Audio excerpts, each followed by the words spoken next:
Bonjour à tous, donc je suis sûr que vous êtes en pleine forme aujourd'hui et que vous allez vouloir comprendre le tableau de remboursement d'un emprunt. Alors petite parenthèse, donc j'espère que vous en sortez avec Parcoursup et que la constitution de vos vœux avance. Je vais vous donner quand même un petit conseil, notamment pour les élèves de terminale STMG. N'hésitez surtout pas à faire des vœux plausibles, mais aussi à vous faire plaisir en mettant forcément ce que vous avez vraiment envie de faire l'année prochaine. Mais n'oubliez pas quand même quelques vœux de secours, au cas où, si vous n'avez pas vos vœux que vous avez vraiment envie. Voilà, donc c'était la petite parenthèse, le petit clin d'œil, notamment pour les élèves de terminale qui sont abonnés à ma chaîne ou qui, comme par hasard, vraiment par hasard, vont se retrouver sur cette vidéo. Donc, on va apprendre, donc je répète ici, à comprendre le tableau de remboursement d'un emprunt.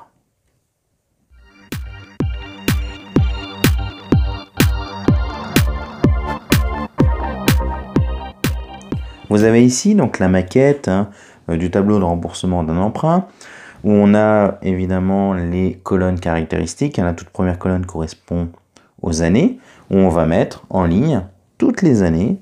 Donc forcément, il y a autant de lignes que de nombre d'années de remboursement de cet emprunt.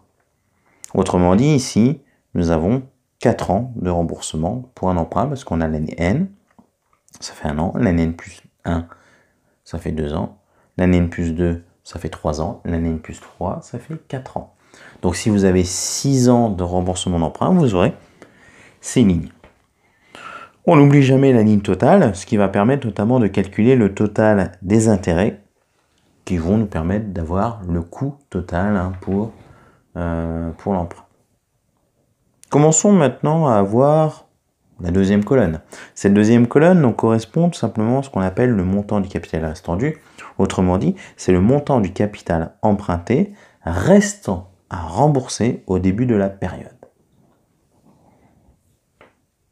Il se calcule de la manière suivante. Donc, on va prendre le montant du capital restant dû de la période précédente, donc c'est-à-dire de la ligne juste au-dessus, et on va enlever l'amortissement du capital de la période précédente, donc toujours de la ligne juste au-dessus.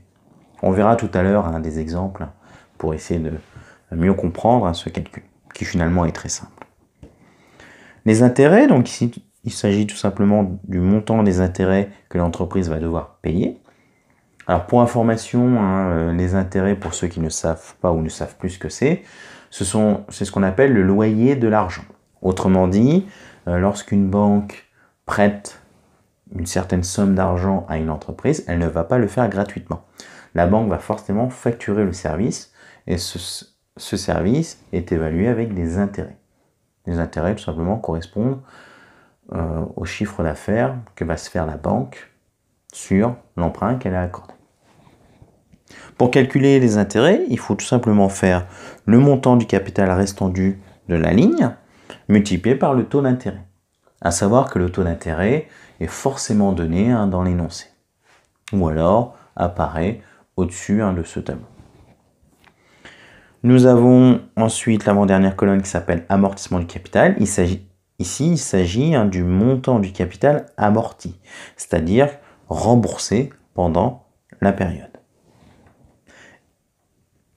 On le calcule de la façon suivante, donc soit on va faire annuité moins intérêt, si on est en annuité constante. Donc là on va le déduire notamment grâce à l'annuité et aux intérêts.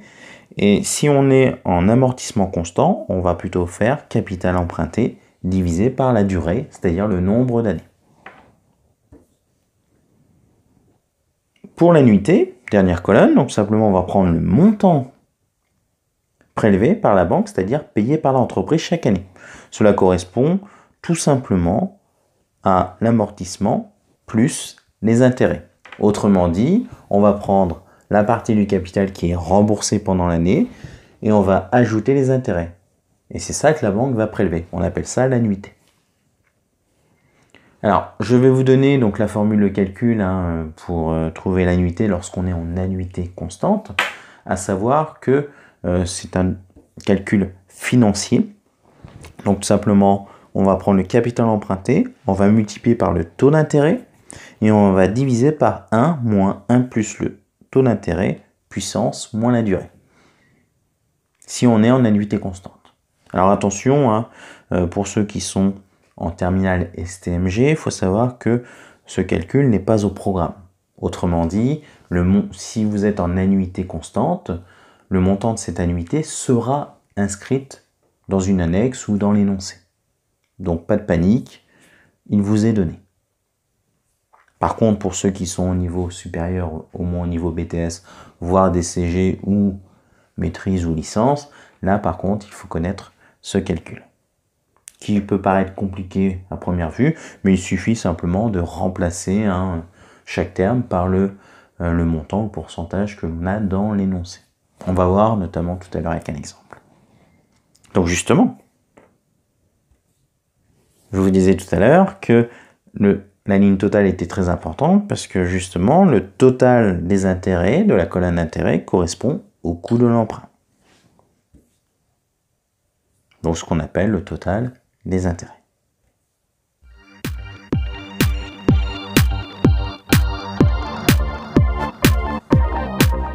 Alors on va prendre un exemple pour comprendre le remboursement, donc notamment par annuité constante.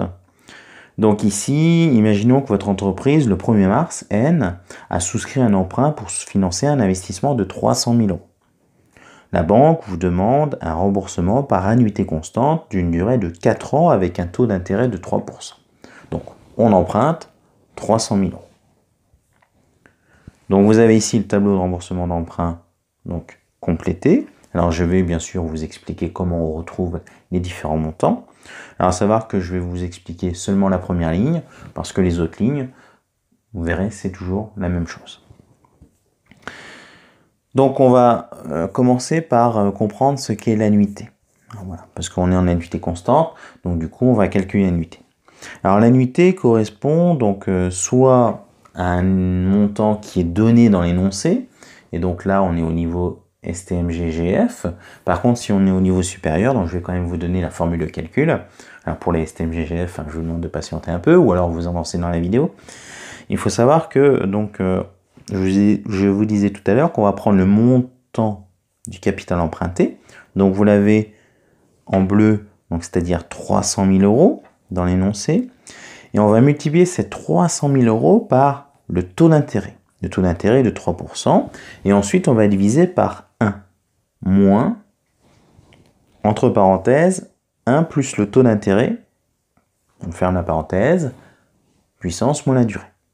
Donc, avec les chiffres, cela donne quoi? Cela donne 300 000 multiplié par 3% en rouge, divisé par 1 moins 1 plus 3% de taux d'intérêt, puissance moins 4, puisqu'on a 4 ans de remboursement d'emprunt. Donc si on simplifie ce calcul, ça fait 300 000 € fois 0,03. Alors pourquoi 0,03?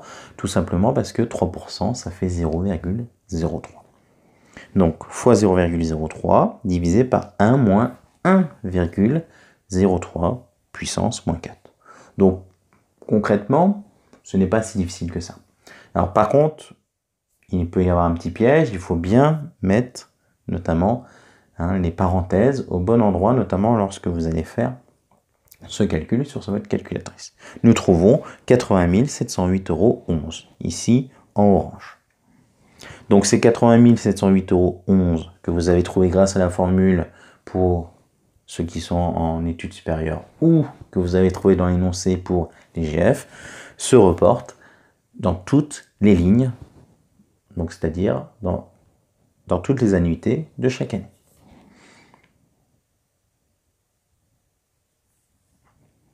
Donc reprenons le début du tableau. Donc le montant du capital restant dû pour la première année, la première ligne, ça correspond tout simplement au montant du capital emprunté, puisqu'on commence à rembourser cet emprunt. Pour les intérêts, on va prendre le montant du capital restant dû en bleu, donc c'est-à-dire 300 000, et on multiplie par 3% de taux d'intérêt que nous avons en rouge. Ça nous donne 9 000 €. Pour le capital, pour l'amortissement du capital, on va prendre, comme je vous disais plus tôt dans cette vidéo, on va prendre l'annuité donc en orange, c'est-à-dire 80 708,11 €, et on va soustraire les intérêts en vert, c'est-à-dire 9 000 €. Donc 80 708,11 € moins 9 000 €, ça fait 71 708,11 €.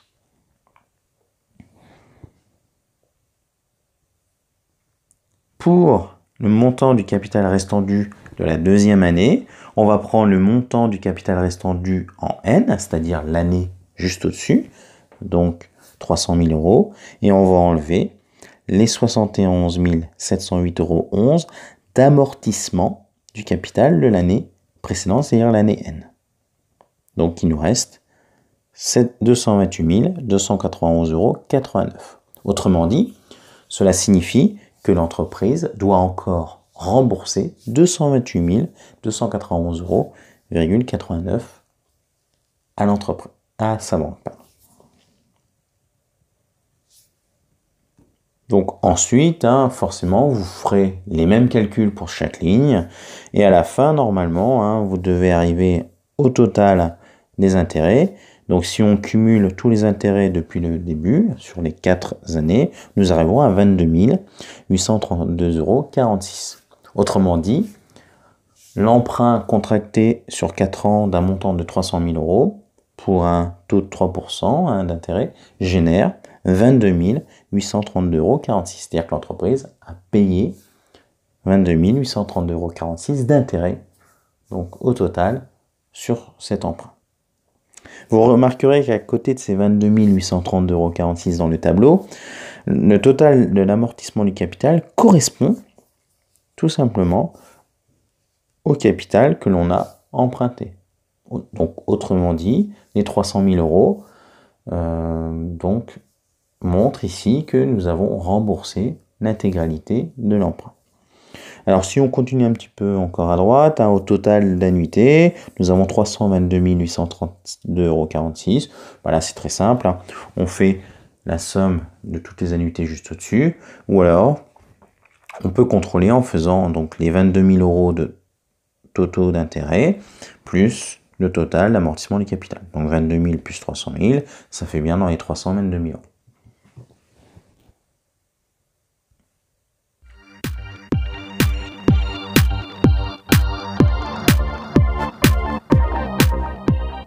Pour le remboursement donc par amortissement constant, c'est une autre façon de rembourser donc l'emprunt. Donc là, on va reprendre le même exemple, c'est-à-dire l'entreprise doit investir 300 000 €, donc elle va emprunter ces 300 000 € à une banque qui va lui demander un remboursement sur 4 ans avec un taux d'intérêt de 3%. Mais là, la particularité par rapport à tout à l'heure, c'est que le remboursement se fait par amortissement constant. Autrement dit, l'entreprise va rembourser le même amortissement, la même fraction du capital chaque année. Donc vous avez ici le tableau de remboursement de cet emprunt rempli. Donc on peut déjà voir, première remarque, que au début de l'année N, donc en toute première ligne, les 300 000 € en bleu correspondent tout simplement au montant du capital emprunté. C'est le montant du capital restant dû, c'est logique. On n'a toujours pas remboursé. Si on prend les intérêts, là pour les intérêts, donc les 9 000 €, on fait comme tout à l'heure. On multiplie les 300 000 € par 3%.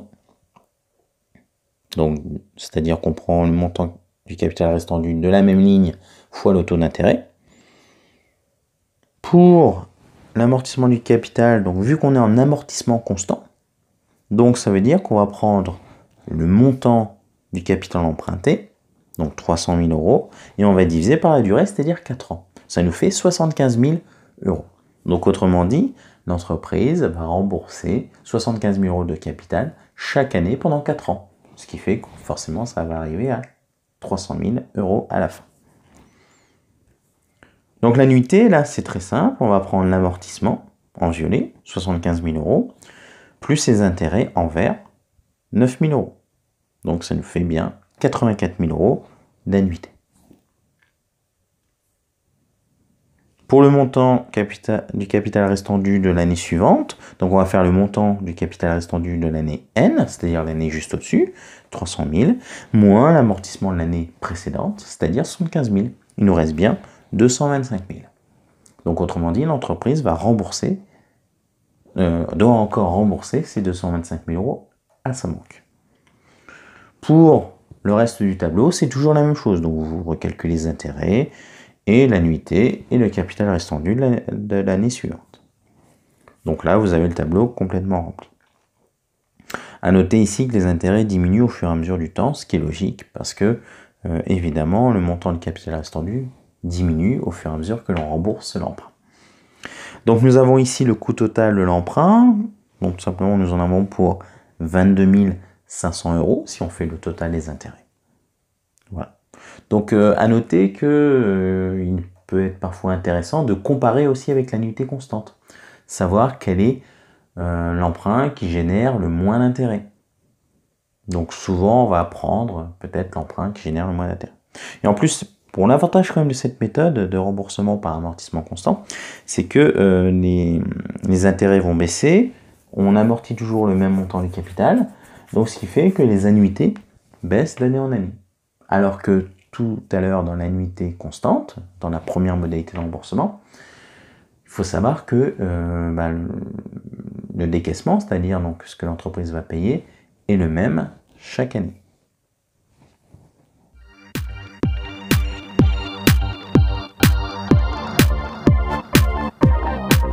Finissons avec le remboursement in fine, qui est la troisième modalité de remboursement d'un emprunt. Donc je vous rappelle, première modalité, c'est une annuité constante, c'est-à-dire que tous les ans, l'entreprise va payer la même annuité. On a la deuxième modalité qui correspond à l'amortissement constant. Là, c'est-à-dire que l'entreprise va rembourser la même partie du capital chaque année. Donc là, cette troisième et dernière modalité, c'est par remboursement in fine. Donc ça veut dire, vous l'aurez compris, que le remboursement se fait que la dernière année. On parle bien du remboursement du capital. Parce que vous allez comprendre que l'entreprise facture quand même des intérêts à l'entreprise. Donc on reprend toujours le même emprunt que tout à l'heure. Donc 300 000 euros d'investissement à emprunter, donc à financer donc sous forme d'emprunt. La banque demande le remboursement sur 4 ans, voilà, au bout de 4 ans, à un taux de 3%. Et là, on est sur un remboursement in fine, c'est-à-dire que le capital va être remboursé que la dernière année. Vous avez ici le tableau de remboursement de l'emprunt déjà complété, donc on va essayer de le comprendre. Vous remarquerez, comme d'habitude, que nous avons la première année, 300 000 euros de montant restant, donc du capital restant dû. Autrement dit, c'est le montant du capital emprunté. Vous remarquerez que les intérêts sont les mêmes tous les ans, de la première à la dernière année de ce tableau. Tout simplement, pourquoi? Parce qu'on va faire le montant du capital restant dû de 300 000 multiplié par le taux d'intérêt de 3%.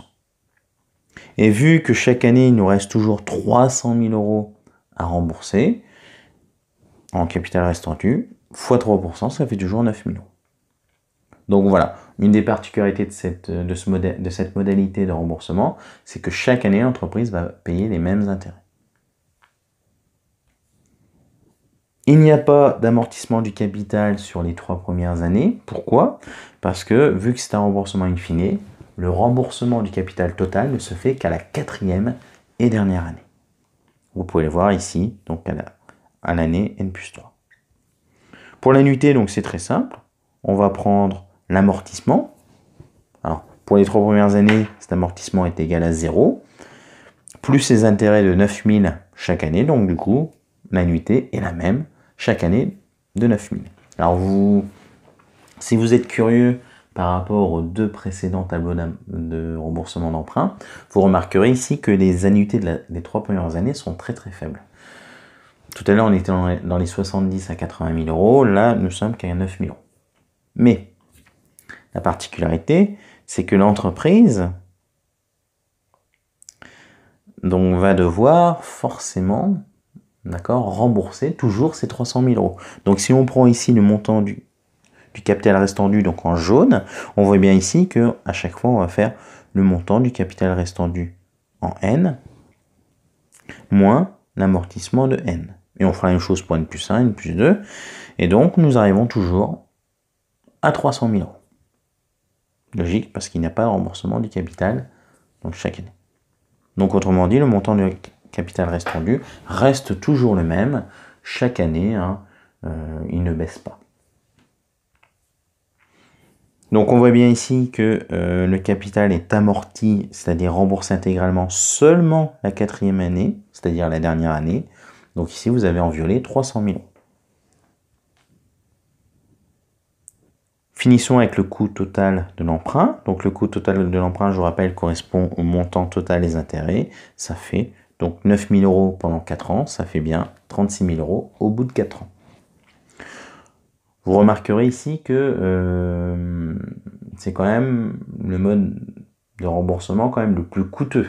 Parce que c'est celui qui génère le plus d'intérêts.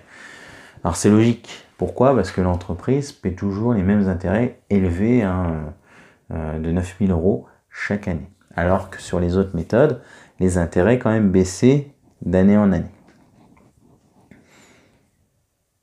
Voilà, donc j'espère que cette vidéo vous aura plu. Alors peut-être qu'à première vue, cela peut vous paraître compliqué, mais n'hésitez pas à aller revoir cette vidéo, regarder vos exercices avec le cours qu'a fait votre professeur. N'hésitez pas à comparer, à essayer de comprendre les choses. Vous verrez, chaque élément n'est pas difficile. Ce qui est le plus dur, finalement, c'est de retenir. Mais ça, c'est en GF, c'est tout le temps comme ça. Voilà, donc je vous souhaite donc une excellente fin de journée ou d'après-midi ou un excellent week-end. Hein. Ça dépend quand est-ce que vous regardez cette vidéo. Et je vous dis donc à très très bientôt.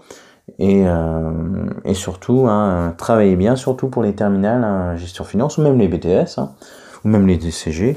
N'hésitez pas, évidemment, à commencer vos révisions, à faire vos fiches de révision très régulièrement. Voilà, je vous dis à très très bientôt. Bye bye.